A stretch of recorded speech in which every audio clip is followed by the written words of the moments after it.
दिवाली की पूर्व संध्या यानी 23 अक्टूबर को कोयम्बटूर में एक सड़क हादसा हुआ।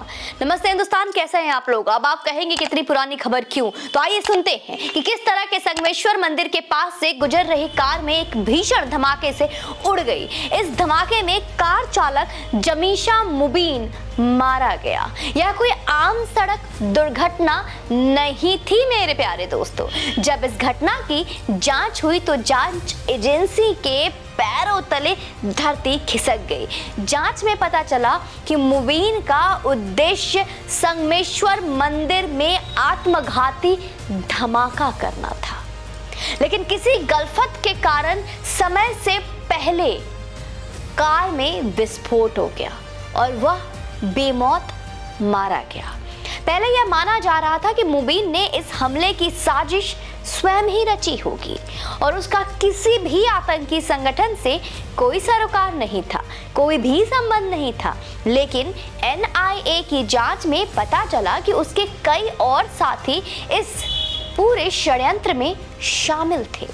इनमें से 6 को गिरफ्तार कर लिया गया है दोस्तों।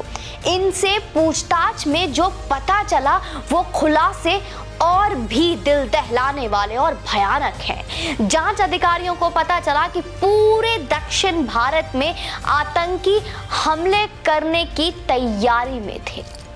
NIA को यह भी पता चला है दोस्तों कि मुबीन ने आत्मघाती हमले को अंजाम देने के पहले अपने शरीर के बाल पूरे तरीके से शेव कर लिए थे, मतलब पूरे क्लीन कर लिए थे, ताकि जब वो अपने जिहाद में कामयाब होकर हूरों के पास जाएगा तो उसे हूरें देख चीख उठेंगी, वाओ हेयरलेस बॉडी।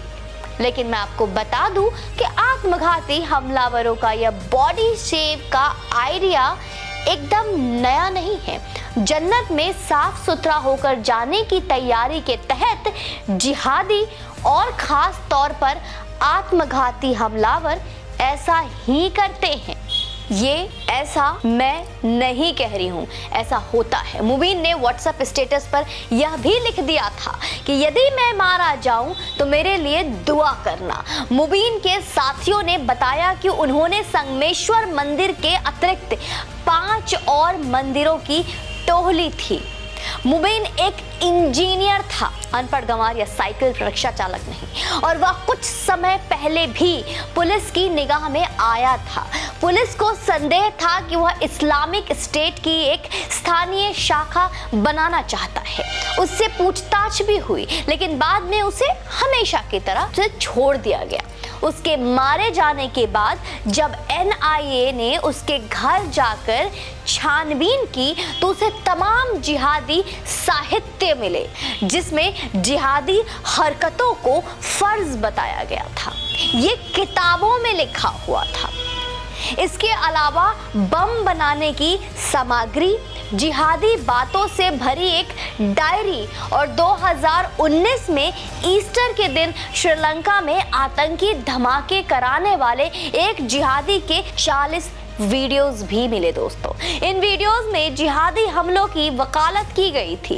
इसी तरह के 15 वीडियो जाकिर नाइक से मिले थे, अगर आपको याद हो, वही जाकिर नाइक जो मलेशिया में छिपा है और जिसकी तलाश बांग्लादेश के साथ साथ भारत को आज तक भी है। चूंकि कोयम्बटूर धमाके की जांच अभी जारी है, इसलिए मुबीन के बारे में नित नई चौंकाने वाली जानकारियां सामने आ रही हैं। इन जानकारियों के बीच हमेशा की तरह मुबीन के घर वाले उसे सीधा साधा बंदा बताने में लगे हुए हैं। कोई इंजीनियर बता रहा है, और इंजीनियर तो सीधा साधा पढ़ा हुआ एक स्टूडेंट ही होगा।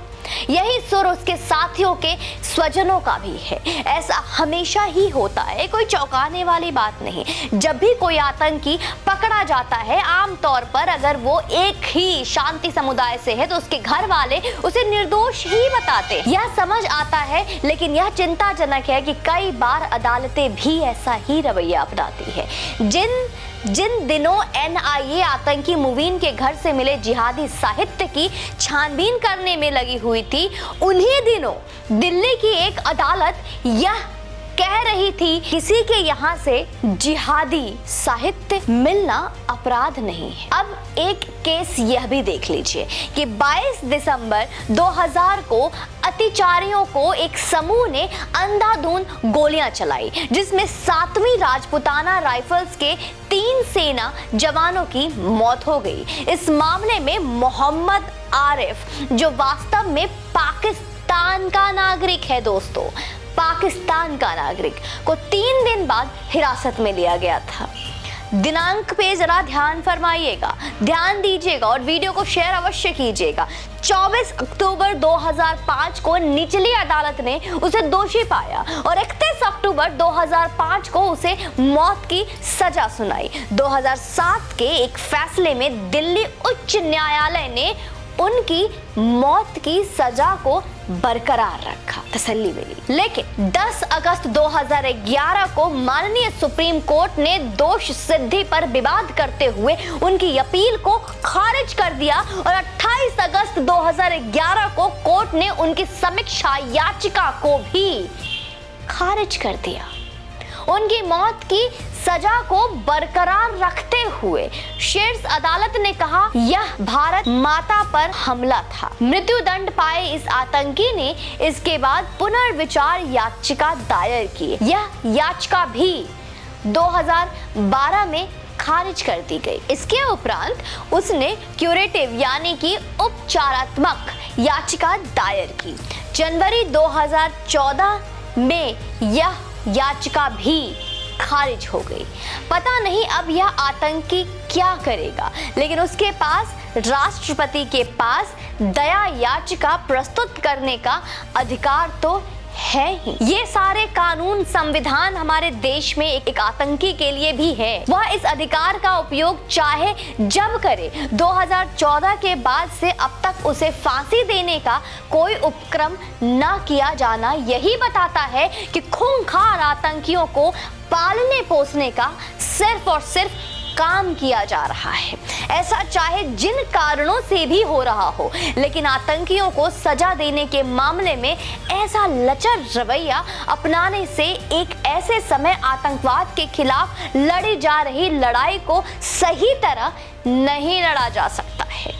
माफी चाहूंगी, हो सकता है कि कई ऐसे कानूनी किताब वाले मेरी बात से सहमत ना हो, लेकिन जब आतंकी गतिविधियों पर लगाम नहीं लग रही है तो हम ऐसी बात करेंगे। आए दिन ऐसी खबरें आती रहती है कि अमुक मामले की जांच राष्ट्रीय जांच एजेंसी यानी NIA को सौंपी गई। यह भी कोई नई अनोखी बात नहीं है कि देश के विभिन्न हिस्से से कभी अलकायदा, कभी इस्लामिक स्टेट और कभी अन्य आतंकी इस्लामिक संगठन के सदस्य इस जांच एजेंसी के गिरफ्त में लगातार आते ही रहे। आतंकवाद का खतरा किस तरह सिर उठाए हुए है, इसका पता इससे चलता है कि रह रहकर किसी न किसी आतंकी हमले के षड्यंत्र का भांडा फोड़ होता रहता है। इस देश को यह समझना होगा कि यह लड़ाई ऐसे ढूल मूल तरीके से नहीं लड़ी जा सकती है।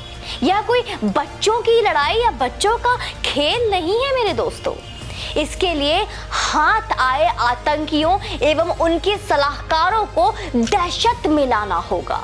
ऐसे 2000 में हमला कर पकड़ा गया आतंकी को 2022 तक अगर रखना पड़ रहा है, उसे पालना पोसना पड़ रहा है, उसको कई मौके दिए जा रहे हैं अपने लिए न्याय मांगने का, तो काहे की न्याय व्यवस्था? This is called delay in justice is also an injustice. ये न्याय नहीं है। न्याय में देरी होना भी एक बहुत बड़ा अन्याय है। बाकी आप लोगों को क्या लगता है, कमेंट बॉक्स में आपका अभिनंदन है। आप अपनी राय, अपनी ओपिनियन खुलकर कमेंट बॉक्स में लिखें। वीडियो को शेयर अवश्य करें, लाइक करें और हमारी टीम का मनोबल बढ़ाने के लिए अपनी क्षमता अनुसार हमारे सहायक बने। जय हिंद, वंदे मातरम।